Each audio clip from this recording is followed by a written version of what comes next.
There we go. All right, now we're on the Torah portion, which is called Et Hanan, and it's continuing the speech that Moshe gave to the Jewish people, and the directions and instructions right before they went into the land of Israel without him. And in order to do this, so he repeated a lot of the laws of the Torah, and he explained it, and he also had new laws of the Torah. He also introduced new laws of the Torah. This is right before the Jews went into the land of Israel. One of the new laws that was not revealed to them previously was to say Shma Yisroel. Now, Shma Yisroel, this is the motto of Judaism, if you want to call it the mission statement of Judaism. And you can look at Rashi, Rabbi Shlomo Yitzchaki. He explains the Torah in a very simple, down-to-earth way. He said even to answers questions that a 5-year-old Jewish child would ask. And he explains what the Shema Yisrael means, why it's so important. So Rashi explains that this is talking about the future redemption. Shema Yisrael means understand, Jews. Nowadays, God is only our God. The nations of the world don't believe in him. What's our God different from every other God? We, God, Jews, believe that God creates everything all the time, and that God reacts to what we do, and that God cares about every detail of the world, and that God answers all prayers, that God is intimately involved in each and every one of his creations. That's what we believe. And he's creating constantly from love. That's the God of the Jews.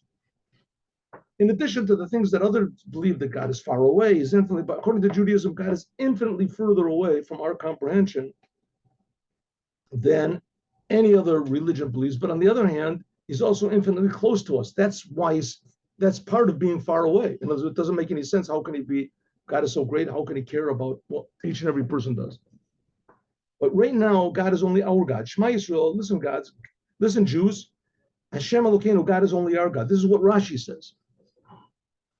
But in the future, when Mashiach reveals himself and starts teaching the world, and the people really want to know the truth, so they'll realize that Hashem Echad, there's only one God. All the religions of the world, all of them, without any exception, are all lies. Now, each one has a little bit of truth to it, but they're all basically lies because they're not connecting to the Creator that's creating everybody. So in other words, not just there won't be any other religion except for Judaism, there won't be any religion. There won't be any religion. The Jewish people will have the Jewish religion. But everyone in the world will just believe in God according to the 7 Noahide commandments. But why will they do the 7 Noahide commandments? Because they will feel that God was creating them. And that he's creating them for a purpose, to put order and even to bring blessing into the world. The Shevet Yisroel.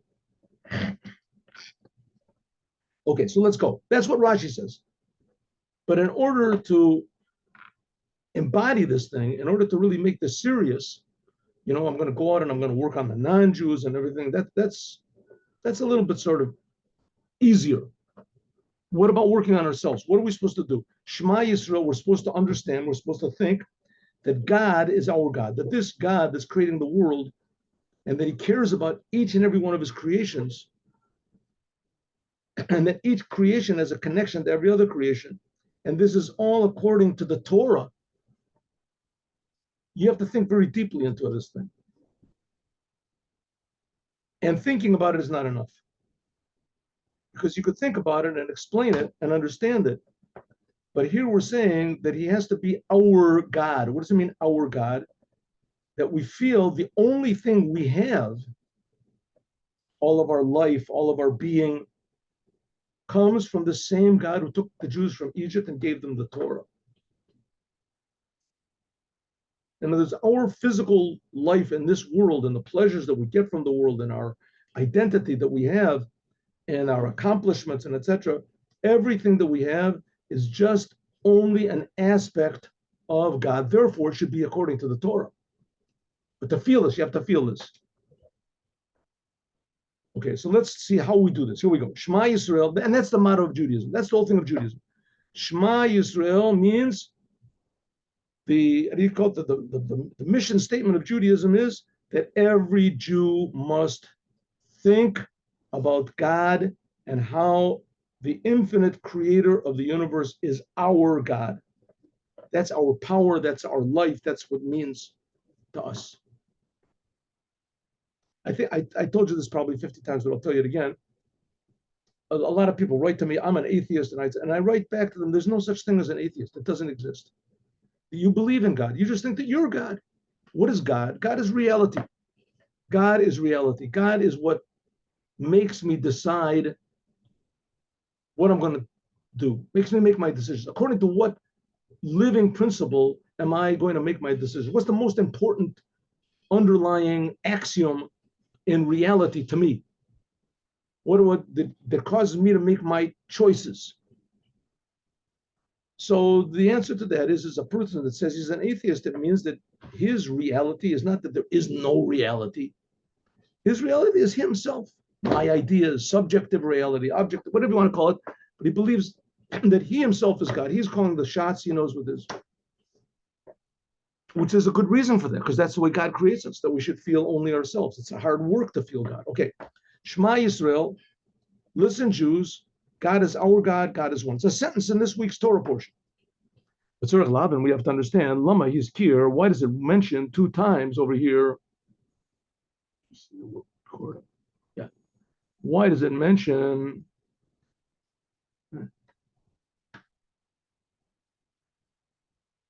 Why does it mention 2 times God? Listen, Jews, God is our God, God is one. Why does now you have to remember who wrote the Bible? God did. God himself, the creator of the universe, he wrote this book. So if you write something, it can't be a mistake. But on the other hand, it doesn't seem to make it, maybe he's just writing poetry or something. No, everything has a meaning. So what's the meaning of this? Why doesn't it just say, listen, Jews, God, our God, is one. Shema Yisrael, Hashem Elokeinu, Echad, is one. What do you have to have the second time? God. Listen, Jews, God is our God. God is one. Say, God, our God is one. This extra, why 2 times? And then right after that, the next sentence says, after the Shema Yisrael, these 6 words, the next sentence is, and you should love God with all of your heart, with all of your soul, with all of your might. Okay, so let's do this little by little. Let's ask the questions. What does it mean that God is our God? Why does it have to say twice? How many gods are there? Only one. So why does it say God, our God, God is one? Oh, it also, why is it that the men of the great assembly, right? In the beginning of the second temple, there were the men of the great assembly. That was Daniel was there and Mordechai, a Yehudi, you know. The men of the great assembly, they were the ones that arranged the prayers. They put Bein Echad Leve'ahavta Bebruch Shem Kavod Malchuto L'Olam. But here, let's see if I can find the Siddur over here. Why is it that I can never seem to find the Siddur when I need it? All right, here's the book here. No, you can't do that. Somebody keeps taking the Siddur out of my room, and I suspect that it is me. Oh, here it is. Here we go. Watch this. Watch this. Here we go. Oh, see, here we go. See, look at this.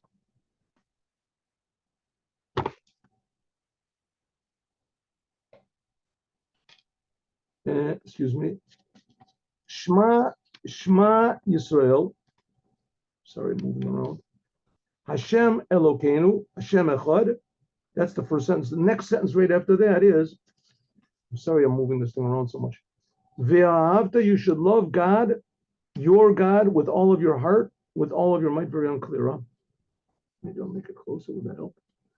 With all of your soul and with all of your might. All right, what are you going to do? Anyway, between this, Shema Yisrael, and the sentence that comes right after it in the Torah, Ve'ahavta, the people of the great assembly, the men of the great assembly, they stuck in this 6-word statement, Baruch Shem Kavod Malchuto Le'olam Voed. Blessed is the name of the glory of his kingship forever and ever. Why did they stick that in there? Who gave them the right to stick them? They're breaking up 2 sentences of the Torah. Why did they put this in there? Now, the people of the Great Assembly, you have to know, they all had the power to raise the dead. These were, something became clear. Right? So here we have Shma Yisroel, Hashem Elokeinu, Hashem Echad, and V'ahavta, you should love God with all of your heart. But they stuck in the middle. Baruch Shem, see Baruch Shem Kavod Malchuto L'Olam Vaed. Blessed is the name of the glory of his kingship forever and ever. Why did they stick that in? What does it mean? Why did they do it? Say the sentences in the Bible. That's, by the way, it's a commandment to say these sentences. It's a commandment. You have to say it twice a day, at least. But the commandment is to say twice a day, in the morning and in the evening.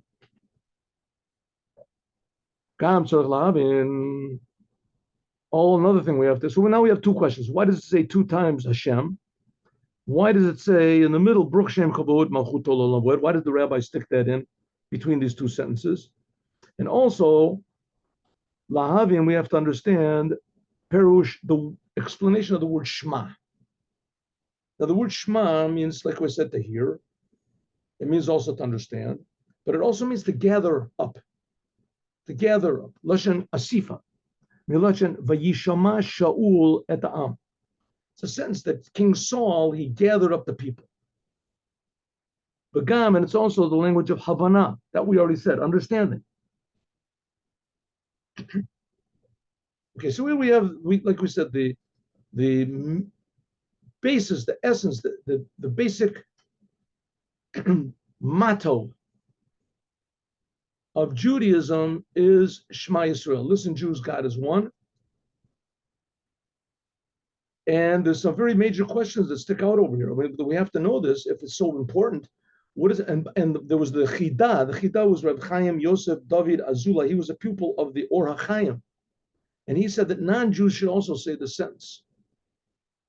Listen, Jews, God said it to the Jews. Listen, Jews, God is our God and God is one. Because, like I said, in the future, God, the world will believe only in the Creator. It's creating them. It's creating every person. Okay, so here we have three questions. Question number one, why does it say two times God's name? Second question, why is it that when you read in your prayers, it says Shema Yisrael, and you should love God, but between these two sentences comes, blessed is the name of the glory of the God, of the kingship of God. And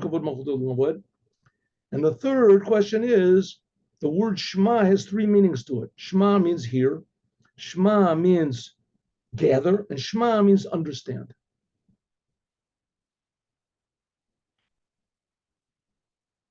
Okay. Ve'ahavta, this word ve'ahavta, that you should love God, ve'ahavta, you must love God. In Hebrew grammar, it's also future tense. Hu lashon tzivoy, that you must love God, and lashon atid, you will love God. Huh? It's saying, listen, Jews, think, Jews, how God is one, God is our God, and you will, promise, you will love God.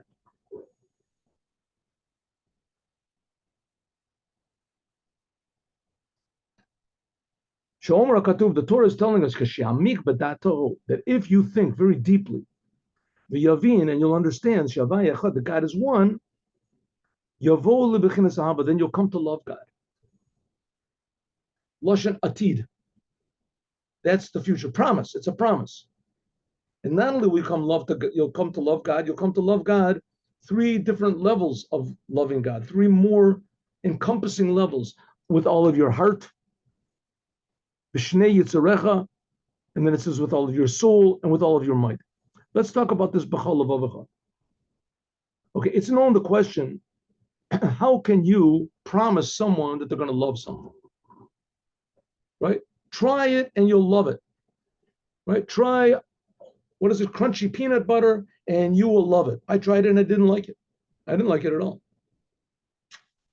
Okay, just get off the stage, please. Just get off the stage. Okay, we have our next. If you try and love it, would you like to testify?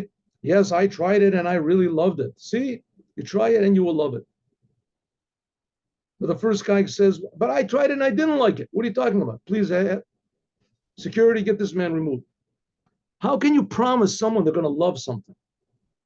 You can promise someone that they can pretend to love something. The plays and Shakespeare is filled with this. People can pretend, they can act, give a person enough money. They'll act like he loves anything. But to really genuinely love something, a lot of people have no idea what that even means. A lot of people never had anything they love. Loving something means that it's so valuable, something is so tremendously valuable that you forget about yourself. You're willing even to risk your life to preserve this thing. Right? People go crazy, that crazy about money. Okay, let's talk about this first of all. Loving God with all of your heart. There's two bases over here. Two bases. It should say b'chol libecha, with all of your heart. What is it called? Lavavecha. It says b'shnei yitzarecha. So every person is really like two people, especially by Jews. This is very, very, how do you say, accentuated. Every person is really two people. You can see this also on the other side, very, very clearly, people that are addicted to things. People that are addicted to things, so they're totally out of control. So on one end, they can say, who cares, I'm feeling good. But eventually they start feeling not good and they realize they can't control themselves. And suddenly they realize that they are doing things that they don't want to do. So who is the two theys? I'm doing things that I don't want to do. If you don't want to, so stop doing it. I can't stop. You can't stop what? I can't stop myself. So there's like two selves over here. There's one that's caught up in something, whatever it is, and he can't stop. And then there's another one that knows that it's wrong. This in human beings is especially, we have conscience. We can see this conscience. People have a conscience. They know it's wrong to steal. They know it's wrong to lie. They know it's wrong to this. But what can they do? They do it. Their conscience bothers them. It's like almost like two people. Almost like two people. Well, in the Jews, if you want to say, it's like three people. The Jews have a natural, normal soul like everybody else. Sometimes even worse than everybody else. And they have what we call a conscience and a normal intellect, your mind. But the Jews have also what's called a godly soul. And this godly soul, just like your natural soul, wants to do automatically what's good for me. So the godly soul wants only to do what's good for God, which sometimes implies even, like in the Inquisition, getting burned at the stake, not to lose your Judaism. Abraham was the first one to realize this. That's called the godly soul, and every Jew has this. Every Jew, and that's why the promise is that you will love God, because if you think about God properly and you take it to heart, and you realize that, hey, maybe I'm making some mistakes, maybe I'm not God. You start to really work on yourself and think, then you can realize the truth. You can see the truth. It's like buying new glasses. Right? I promise you, you put on these glasses and you'll be able to read. Right? Be able to read. He puts on the glasses. You're right. I can read. I can see. I can see. But the fact is that the letters or whatever, the trees that were always there, you just couldn't see them because you couldn't see clearly. But you put on the glasses. The same thing here as the Rebbe is saying. That's what the Torah is saying. Think about God properly. It's like cleaning your glasses. You'll see the truth. What? That in fact, you have a godly soul that loves God. Okay, so that's what is the promise that you will come to. Now, how do we do this? We'll see in a second. That you'll come to love God. Love God. Afilu yetzer hora. Even your selfish impulse, your selfish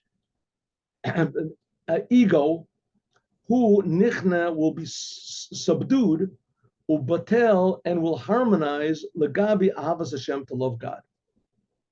Because even this low self that just wants money and pleasures and whatever it wants, it'll realize, hey, I'm being created by God too. I'm being created by God. Right? I'm not God. Suddenly he realizes I'm not God, but I exist. How do I exist? God is creating me. That's the natural soul realizes this. That's what Moshiach is going to do, that the whole entire world will realize there's a creator that's creating us. That's the fact. Not just a way of looking at the world. Each and every person, Omar says 2 times every day, Shma Yisroel. The commandment is to say in the morning, when you lay down And when you wake up, the Jewish day starts in the nighttime. B'shach in the nighttime, you say 2 times a day, Shachris and Arvis, the morning prayer and the evening prayer. V'afa pikein, nevertheless, einu migiyim lebechinas ahava. We say it twice a day. We think about God. We know what we're supposed to do. The Rebbe is talking to his Hasidim. These are people who know Torah, they do the commandments, and nevertheless, they don't come to love God. Right? You see a religious person, religious Jew walking around. He could be doing all the commandments. He could be doing everything he's supposed to. He prays, he learns, Hasidah does everything, but he doesn't love God. Why doesn't he love God? We'll see. It's very difficult. Love God. What are you supposed to love? We'll see. But if it says, at the tov at the ra. It says, I give to you today the life and death. It's later on in the Devorim, we'll see. Later on. I'm putting you in front of you. God says, I'm putting in front of you life and death, good and bad. Choose life. You should love God with all of your heart because He is your life. Oh, so now we know how we can come to love God. Oh, excuse me, 1 second, 1 minute, 1 minute. Let's see, here we go. Yes. Good morning. How can we love God? Very simple. You want to come to love God? God is giving you life. You want to know that God loves you? God signed His name on His creation. You're His creation, and He signed His name. What's His signed His name? You're alive. That's God's signature. You're alive. You're alive. God is your life. Therefore, and your life is good. You value your life, right? Everybody values their life. I think even people, God forbid, suicidal people, the reason they do it is because they value their life and things aren't going the way they want. Things aren't going good according to their life. It's just like the only valuable thing is worthless.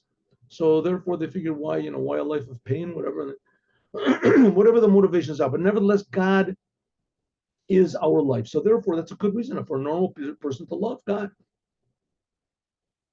And that's what it says in the Torah. Love God because He is your life.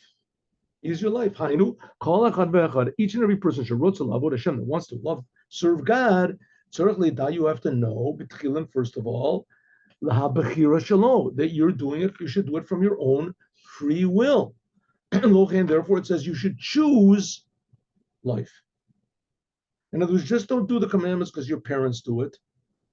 That's a reason. That's a good reason. I mean, it's better to do the commandments without understanding than to do sins with understanding. Maybe. The problem with that is that if you do the commandments without any emotions, it could be that you'll never get any emotions. Could be. Never get any emotions. Now, this is not an advertisement for doing sins, but it is an advertisement for getting excited. So that's what he says, you should choose life.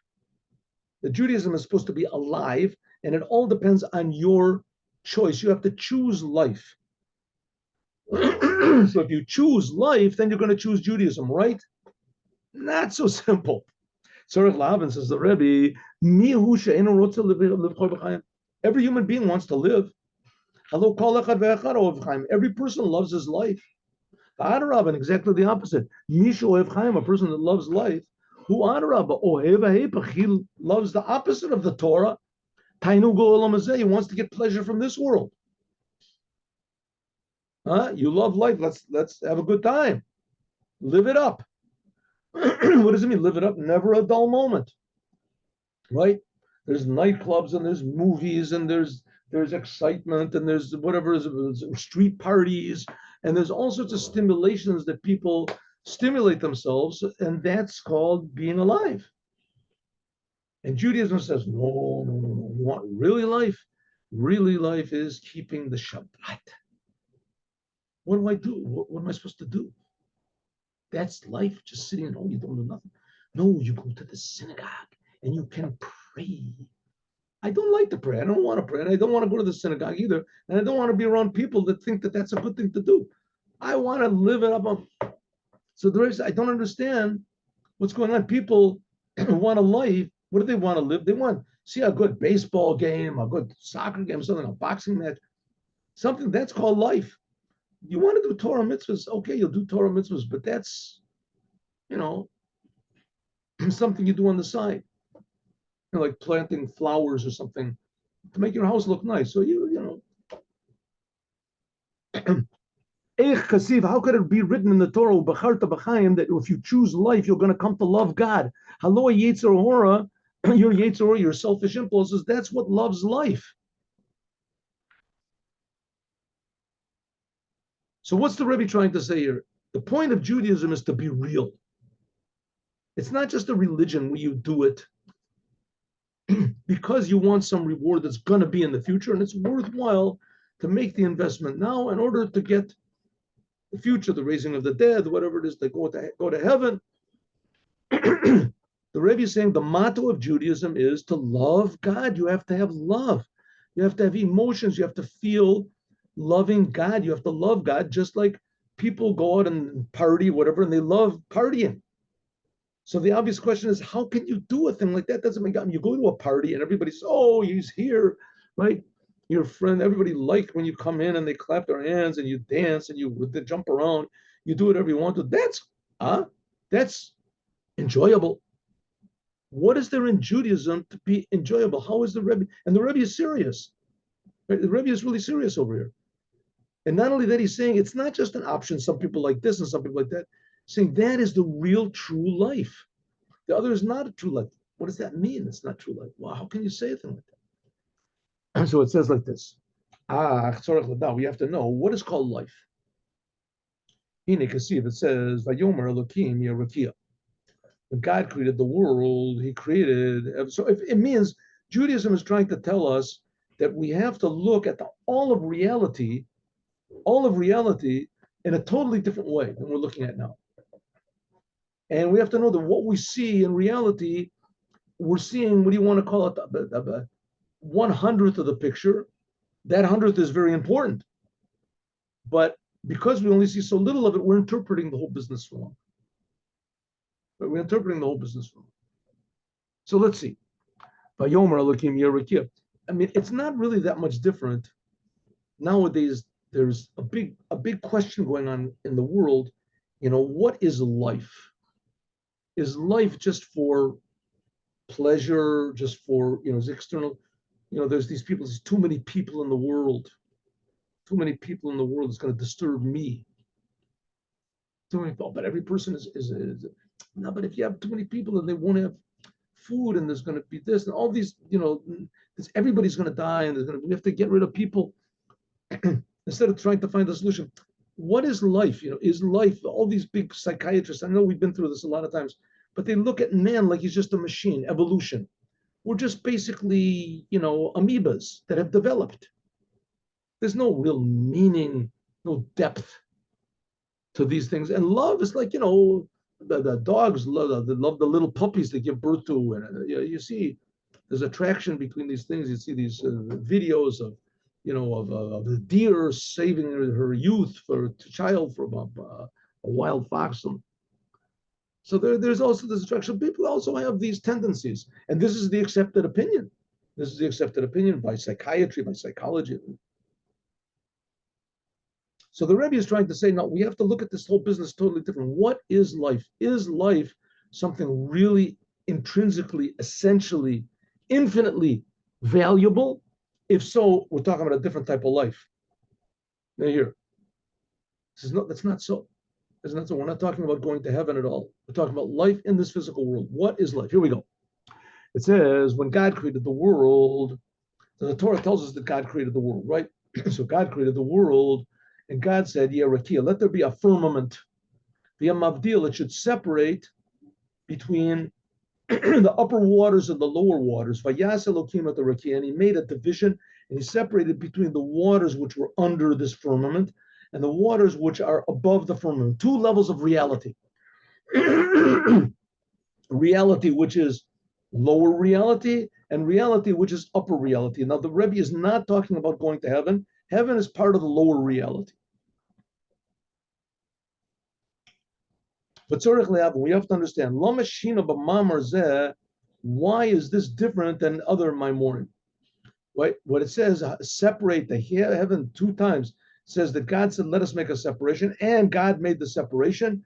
And God separated. Why does it say it several times? Vayehi mavdil, and it would separate. Vayavdil, and it separated. How many separations did God make? From my flesh I can see God. All the life of a person is drawn from the heart. And from the heart it goes to the brain. Heart it goes to the brain to think about it. Now man is made in the image of God. And there's a lot of different explanations we gave to this. And here's another one you haven't heard of.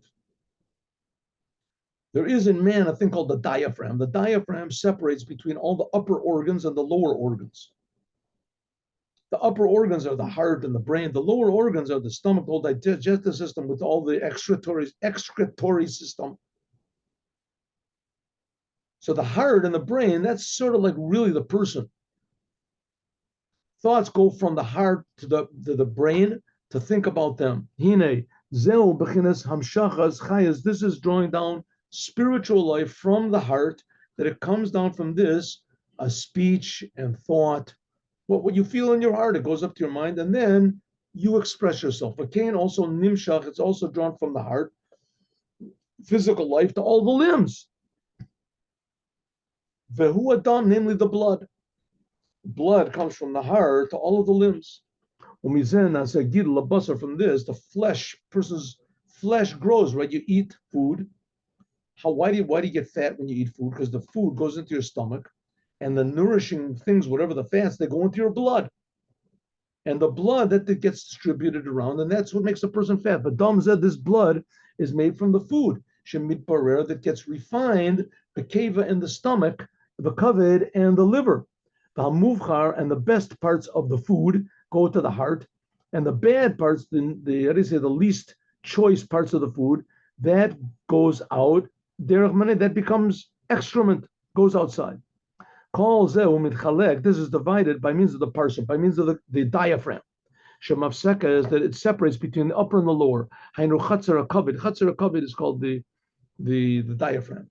Shehu, which is mavdil, separates between the upper organs of breathing and breathing and food. Right? In other words, more spiritual with air and food. Kain mamash, and also your heart and your brain. Kain mamash and nimshal, also the same thing is by God, so to speak.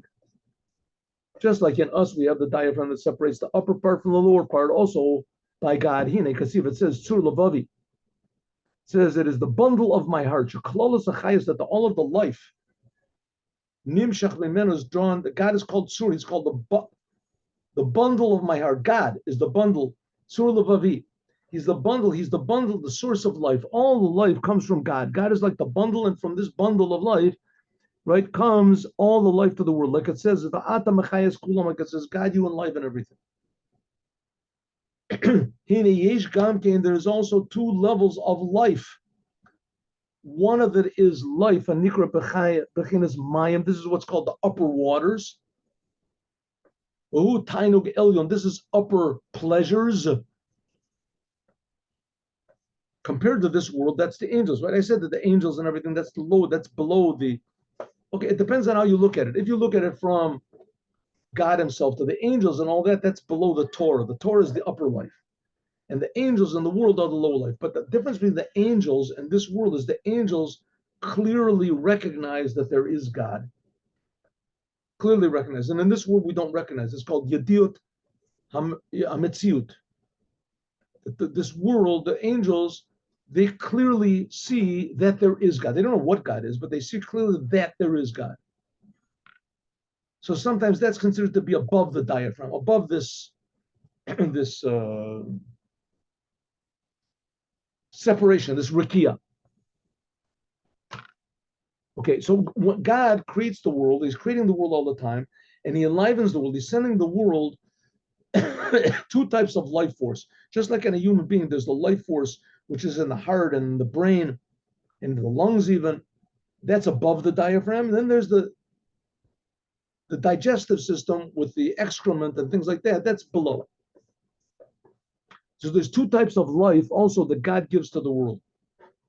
Right? Because man is created in the image of God. there's life which is, so to speak, above the diaphragm and below the diaphragm. What's the diaphragm? This rakia, this firmament that God created on the second day. That's what divides. The first type is called, these are two types of life that God sends down. One is called the chinas mayim elyonim. One is called the upper waters. Why waters? Because waters symbolize pleasure. Pleasure, tainug elyon, to get pleasure from God. Get pleasure from God. In other words, you feel your creator. Bait, and the other, mayim tachtonim, this is the lower waters. Hema pasolos, these are the, what's called the excrement. The pleasures of this world. The pleasures of this world that seem to be very real. And they are real, but not really real. They're life. It's life. A person gets money, whatever, he feels alive. But that's not real life. The real life is he going to use the money for himself, or is he going to use it for God? If he uses it for himself, then that's in the, the toilet world.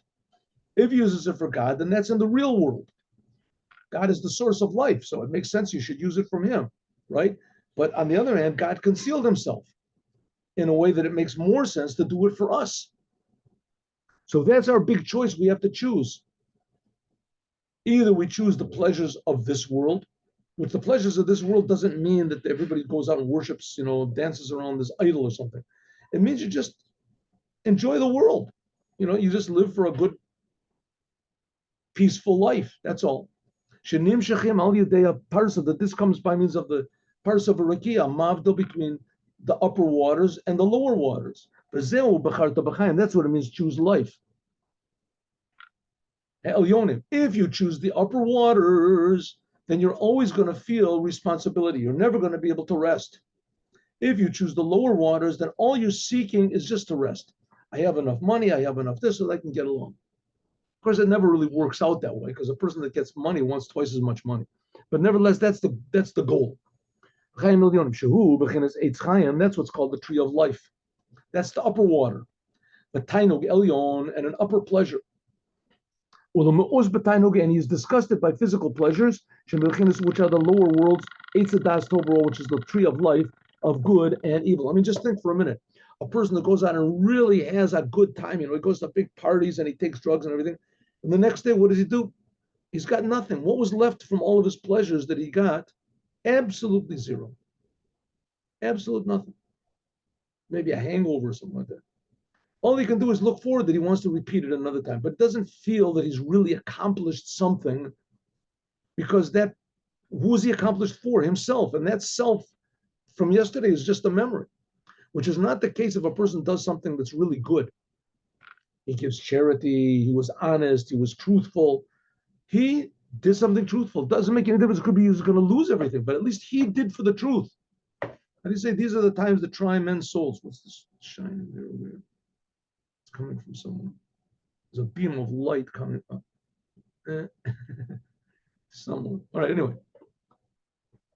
That's not coming from me, the beam of light over here. Let's see, where is this coming from here? That must be something over here. 1 minute, just one moment. One moment. There we go. Oh. There we go. Good. But okay, so here we have our choice. Either we can get attached to reality, what really God is and what really life really is, namely the source of life. Or we can get attached to ourselves and think that we're God and that we created ourselves and that we create everything, and whatever happens to me, I'm the holy temple. I bring the whole world as sacrifices coming to me, and I'm getting pleasure from the world. Which is more real? Well, I mean, the second way is more immediate, and it certainly seems, not only it seems more real, it seems that it's the only reality, is this world. Says the Rebbe, that's not so. The fact of the matter is that there's a source for reality, and that you can feel the source in this world. And that's eventually going to be connected to Torah and the commandments. This feelings is just where we're putting our attention to, who we call God. How can a person reach this level? This is by means of Kriya Shma. This is by means of saying Shma in the morning and the evening. Shma is with a big ayin. Ayin is the 7 emotions, that's 70. 77 emotions, L'cha Hashem Gadula, all of your emotions give each one is composed of 10, which this is the namely, this is the letters of godliness, the 10. Vishamu otiot avamidot. This is where the letters come out from the emotions, and this is what we're going to talk about tomorrow. Tomorrow we're going to start over here. So we're on a very, very important thing. The motto of Judaism is to love God. And you have to feel that God is really creating me and enlivening me every moment, which is totally against human nature. But deep, deep down in the soul of every human being, Jews first, the Jews were the chosen people. We're chosen to teach the whole world this. But inside of the Jews especially is a certainty that God is creating everything from love. And to feel this love arouses our love. And we're going to see how to do this, God willing, tomorrow. And now let's do the Om Yom, the Var Malchut, I'm sorry.